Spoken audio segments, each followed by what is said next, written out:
immediately. Good evening, everybody. What a privilege. Thank you, Daniel. Mr. President, I have already anticipated a new Prime Minister in the making, a young Prime Minister in the making. And thank you for the warm welcome.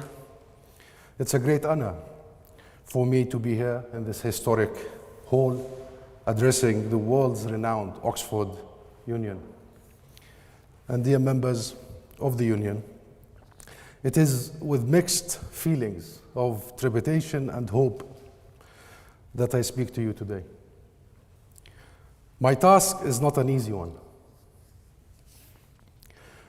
As if being a Palestinian envoy was not hard enough as it is, I have arrived fresh from Donald Trump's America to a UK in the throes of Brexit. And I thought Israel-Palestine was complicated. And it will not be difficult to convince you that the era of Donald Trump spells disaster, not only for us, the people of Palestine, but everywhere. I hope to argue, however, that it also creates opportunity for alternative peacemaking between Palestinians and Israelis. I hope to persuade you that even as we witness a retrenchment of what might be called the international order, Palestine offers the chance to reaffirm the importance of international cooperation. It offers an opportunity to reaffirm the importance of international legitimacy and multilateralism while rejecting the siren call for populism, special interests, unilateralism, and the law of the jungle that such regressive attitudes, however prevalent today, bring with them.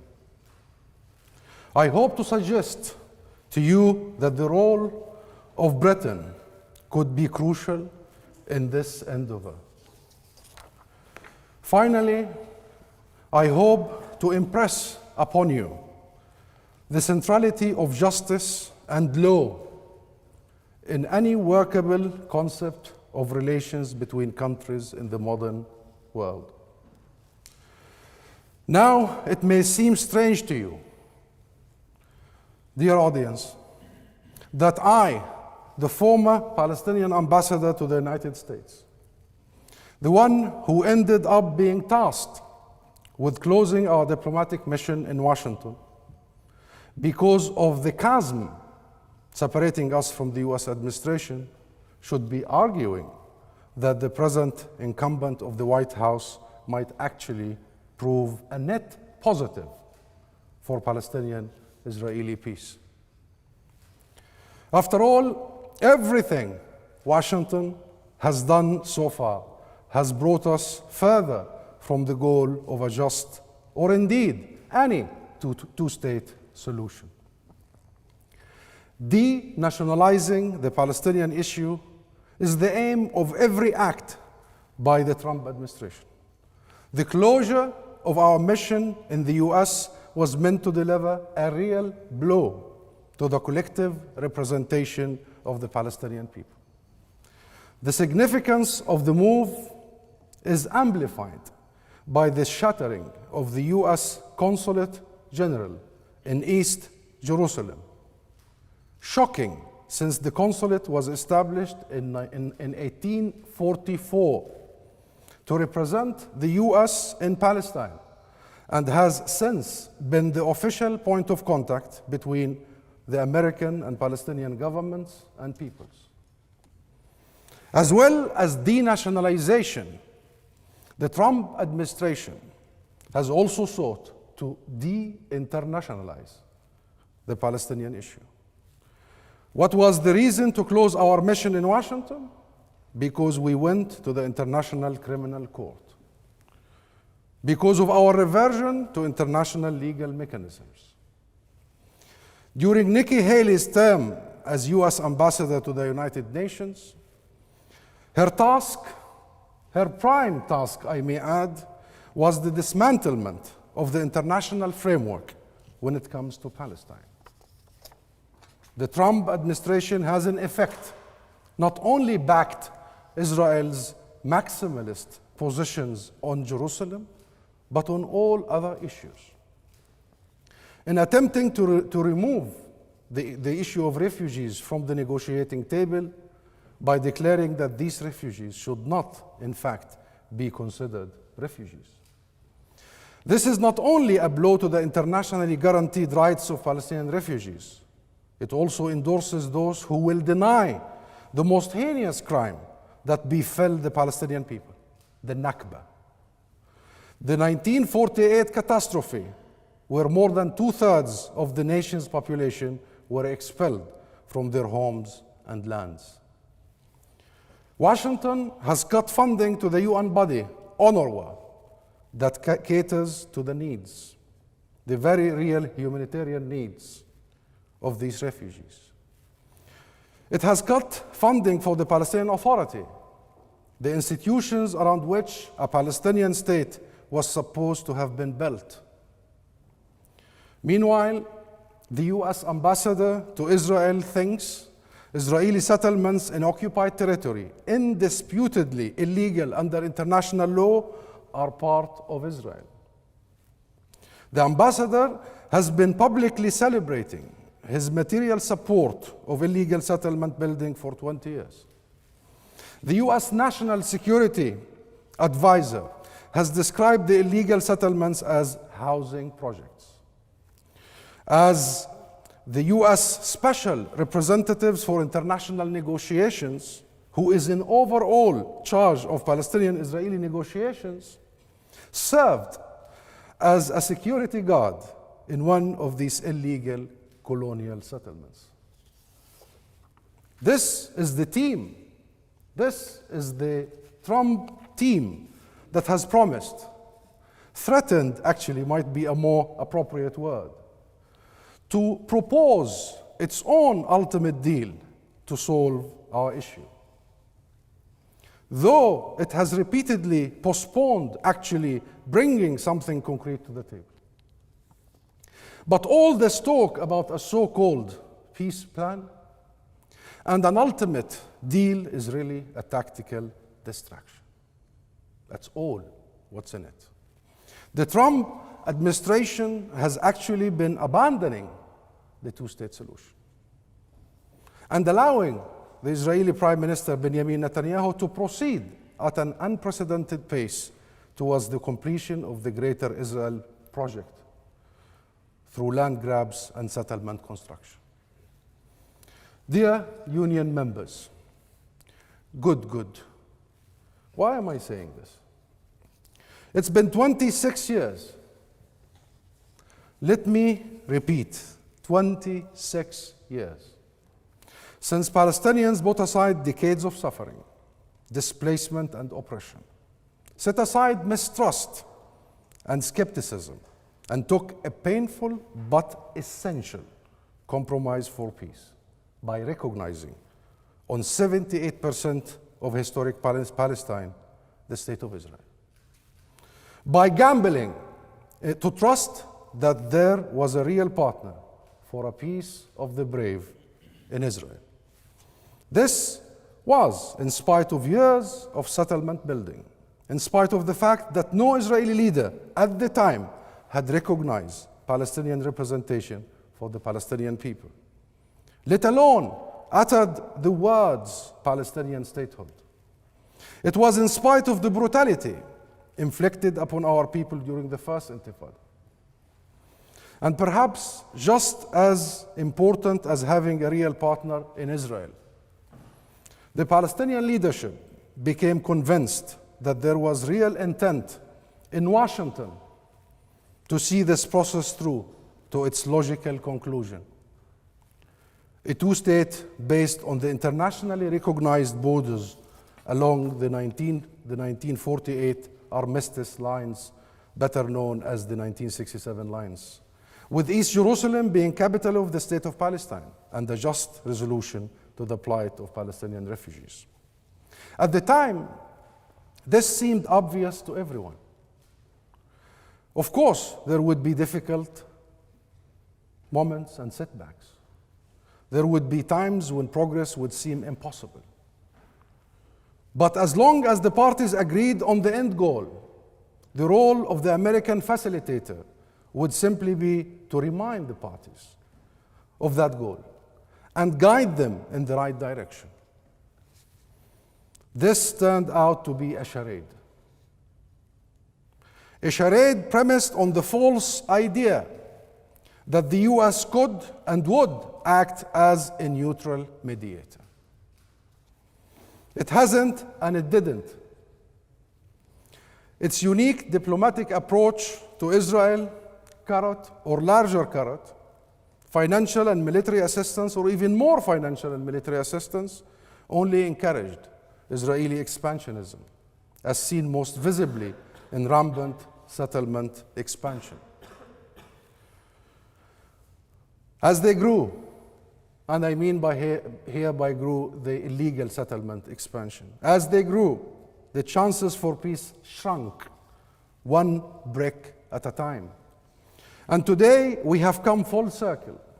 Today, the Prime Minister of Israel feels sufficiently empowered by the lack, if not the absence, of international interest to publicly declare, as he did on the BBC not long ago, that all Palestinians could hope for is a state minus, autonomy plus. So much for the peace of the brave. So much for the two-state solution. So much for international resolutions. Now, to give credit where credit is due, at least the Trump administration is no longer hiding its sympathies. For the benefit of anyone who had yet to be convinced of American bias, the present US administration has not so much removed, but happily torn off the fig leaf that the peace process provided for Israeli expansionism. So what now? In the short term, not much progress can be expected. That is, unless states like the UK act. Yet, there is an opportunity here. How? Perhaps the most important consequence of US unilateralism is the spotlight it shines on the importance of multilateralism and global diplomacy to solve international conflicts. I will repeat this. Perhaps the most important consequence of the US unilateralism is the spotlight it shines on the importance of multilateralism and global diplomacy to solve international conflicts. The idea of a global order based on international law was exactly that. There were laws by which countries had to abide. In this sense, my friends, the Palestinian-Israeli conflict was a test case far more important than simply the fate of those directly involved. It asks questions of the international community. It asked questions directly of the US.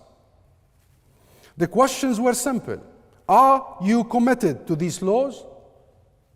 And if so, how far will you go to ensure their implementation? The answer has been negative. Rather, and for 26 years, Palestine was made the exception to the rule. Palestine was made the exception to the rule that a resolution of international conflicts should be achieved through international law. That's the rule. Instead, we were told that resolution should come through negotiations between the two parties. Between the two parties. However, this assumes some kind of parity. There is no parity in this equation. There is only a military occupation and everything that follows. And there is so much that follows. There is the occupying and the occupied, the colonizing and the colonized, the besieger and the besieged. To suggest Some sort of equality between the two sides was and is a travesty. Not only that, given the vast asymmetry of power between the two sides, which was only exacerbated by the US favoring of Israel throughout the peacemaking process, such logic and the process built on it was doomed to fail. If the world's superpower will not respect international law and the rules embedded within them, why should anyone else? If the world's superpower won't even convince its friends to respect legality, then what hope is there for everyone else? Some might say, this is not the time to talk about internationalism and international order. Not after the US National Security Advisor John Bolton, not long ago, issued a public threat to ICC judges to be arrested at US borders if they prosecute Israeli violations.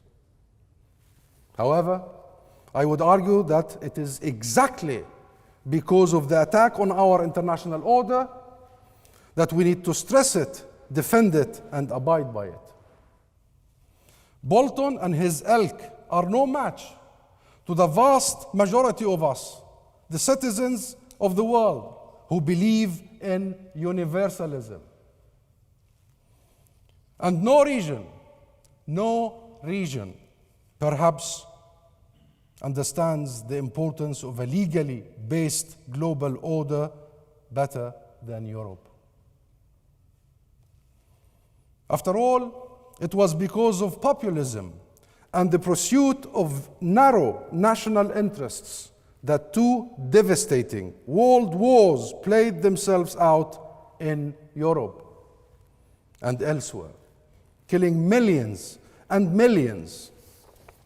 Everything from the horrors of the Holocaust at the hands of the murderous Nazi regime to the horrors of the nuclear attack on Hiroshima came from that. This is why the United Nations was born. This is why the United Nations was born. And this is why the Geneva Conventions were drafted. It is why we have laws for war and occupation. It is why we prohibit the acquisition of territory by force and assert the rights of those displaced by conflicts to protection, return, and reparation. On Palestine, the Trump administration and the government of Benjamin Netanyahu have asked their own question of the world. How committed are you to international legitimacy and international law? This is the challenge facing Europe and the UK at present. Dear Union members, I believe it is of the utmost importance that both the UK and Europe stand up to this challenge and seize control of peacemaking. The UK has bravely started doing its part. The UK has defended the international framework for resolving the Palestinian issue in time of need last year and this year. The UK has opposed the US move on Jerusalem. It has doubled its contributions to UNRWA. It has kept its vocal opposition against illegal settlement building, including Israel's intent to destroy the village of Khan al-Ahmar. These are important because not implementing the international framework is one thing. Allowing it to wither is quite another. I think there are other things the UK can do, and by doing so, show leadership on the international scene and take a firm pro-internationalist stand. The UK and the world now have an opportunity presented by the Palestinian President, Mahmoud Abbas, on behalf of his people in the Security Council in February last year, in which the President offered a Palestinian Peace Plan, PPP, calling for the convening of an international peace conference, a conference that would aim at ending two things. Firstly, Israel's occupation of Palestinian land, and secondly, America's exclusion of the rest of the world. The UK role is not only political, but also about implementing British law. For instance, there is a deceit that needs to stop whereby goods made in illegal Israeli settlements in occupied territory are labeled as made in Israel and then sold here in Britain. This must be ended. On my way to Oxford this morning, I saw a clip tweeted by the UK Secretary of State for International Trade, the Right Honourable Liam Fox, declaring from Davos, next to his Israeli counterpart, that they have in principle a UK-Israel trade agreement in preparation for Brexit. I have requested and I'm waiting a copy of this agreement. Let's see if it clearly differentiates between Israel and Israel's illegal expansion. The clearest way to show that the international community does not support illegal settlements in occupied territory is by not accepting to buy from and trade with those settlements. Second, why is it that a Palestinian from the West Bank cannot visit Britain without a visa, but an illegal Israeli settler in the West Bank can? While this right is given to illegal settlers, Palestinians are denied the most basic right of freedom of movement by Israel. How ironic is this? How ironic is this? Furthermore, why is it that numerous British citizens are denied entry to Israeli airports the moment they declare they are visiting Palestine? Let me tell you, my friends, that if such behavior was carried out by any country other than Israel, the UK government would be infuriated. How does it serve the security of Israel that many of the thousands of cancer patients suffering silently in Gaza are refused entry or passage through Israel to access medical treatment? How does it serve the security of Israel? Not just in Gaza. Just 2 days ago, Al Maqasid Hospital in Jerusalem was raided by Israeli forces during its 50th anniversary celebration. Our education system is not spared these deliberate attacks. Young Palestinians receive scholarships to study in the most prestigious universities around the world. Rawan Yaghi from Gaza was among the lucky ones who was able to defeat all obstacles and attended Oxford a few years ago. What a delightful young lady. However, many of her fellow Palestinians are less lucky. At the same time, international professors teaching at respected Palestinian universities are often targeted and denied visas. Professors, British, American, from all over the world.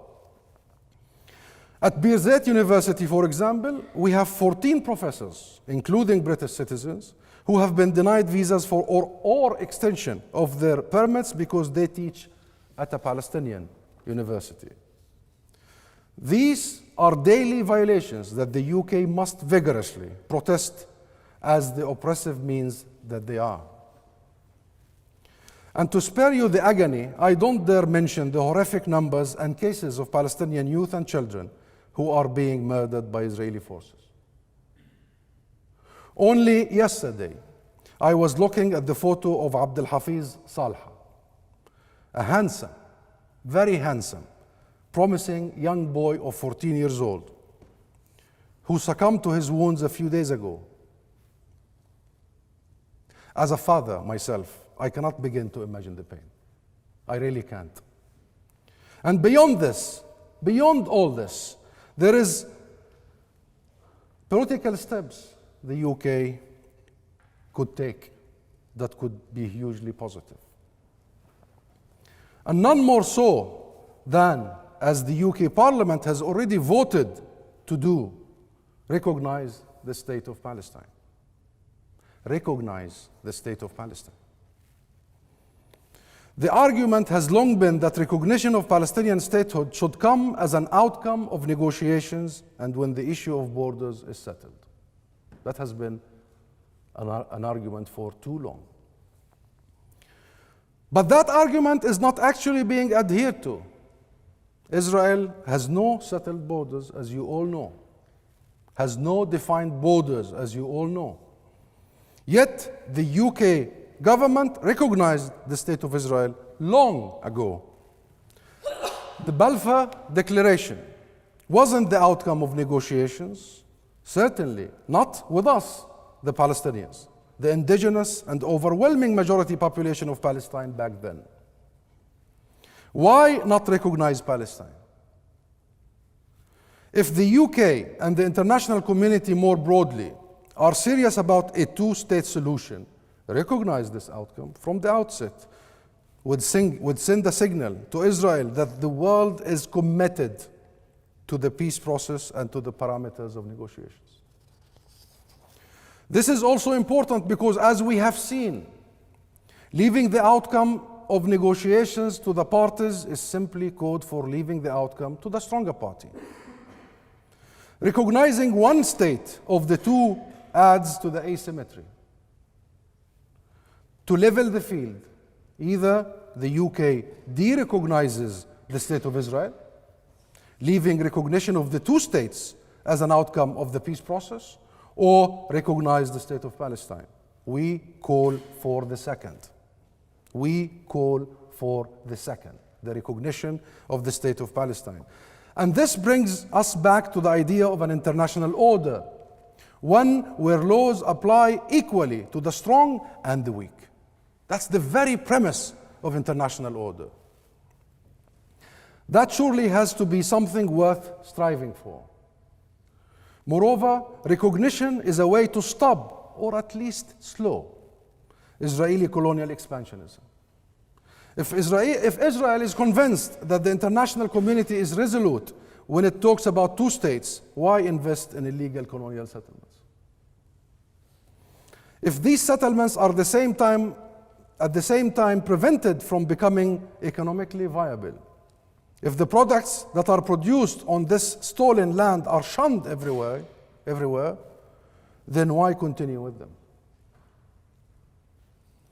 Those are incentives, negative incentives perhaps, but incentives nonetheless, to divest from settlements and end the apartheid system of which they form a crucial part.